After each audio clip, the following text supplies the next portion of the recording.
Hi நேற்று evening trending வானிலா சாங்க்கு dance பண்ணலான்னு ஒரு ஐடியாவில் ப்ராக்டிஸ் பண்ண விட்டாச்சு. ஃபைனலாக ஒரு டென்ஷன் ஆனது தான் மிச்சம். லாஸ்ட் வர அந்த ரீல் எடுத்து கம்ப்ளீட் பண்ணவே இல்லை, வெறும் ப்ராக்டிஸ் மட்டும் தான் நடந்துச்சு. அக்கா பசங்க வந்ததுலேருந்து 2 days ரொம்பவே என்கேஜாக போச்சு. 3 வேளை நான்வெஜ், கண்டினியூஸ் மியூசிக், டான்ஸ், என்டர்டைன்மெண்ட்னு சிப்ளிங்ஸ் இருக்க எல்லாரும் கண்டிப்பாக இதை எக்ஸ்பீரியன்ஸ் பண்ணியிருப்பீங்க. அண்ட் அன்னைக்கு டின்னருக்கு ஸ்பெஷலாக ஜைட்டூன் தான் சூஸ் பண்ணியிருந்தோம். இன்னைக்கு சண்டே மார்னிங் வெளியே போகிற வேலை இருந்துச்சு. குயிக்காக அதை முடிச்சுட்டு இவங்களுக்கு சைலண்ட்டாக இருக்க பிடிச்ச டாய்ஸ் வாங்கி கொடுத்து கூட்டிகிட்டு வந்துட்டோம்.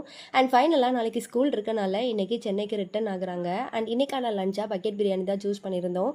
குயிக்காக எல்லாத்தையும் முடிச்சு பேக் பண்ணி கிளம்பியாச்சு. அண்ட் நேற்று வீடியோவில் சொன்ன மாதிரி சொல்லணும்னா வந்த பார்சலை ரிட்டர்ன் போட அகைன் ரயில்வே ஸ்டேஷன் வந்துட்டோம். ரிட்டர்ன் ப்ராடக்ட் ஸ்கூல் எல்லாம் முடிஞ்சு 10 days வந்துடும்னு எக்ஸ்பெக்ட் பண்ணுறோம். அண்ட் ஃபைனலாக 3:30 தேஜஸ்க்கு போய் சென்ட் ஆஃப் பண்ணிட்டோம். உங்கள் வீட்டு குட்டீஸ்க்கு சம்மர் ஹாலிடே ஸ்டார்ட் ஆயாச்சா அண்ட் வெக்கேஷனுக்கு எங்கெல்லாம் பிளான் பண்ணியிருக்கீங்கன்னு மறக்காமல் கமெண்ட்டில் சொல்லுங்கள். அண்ட் நாங்களும் ட்ராப் பண்ணிவிட்டு வீட்டுக்கு கிளம்பிட்டோம். பாய்.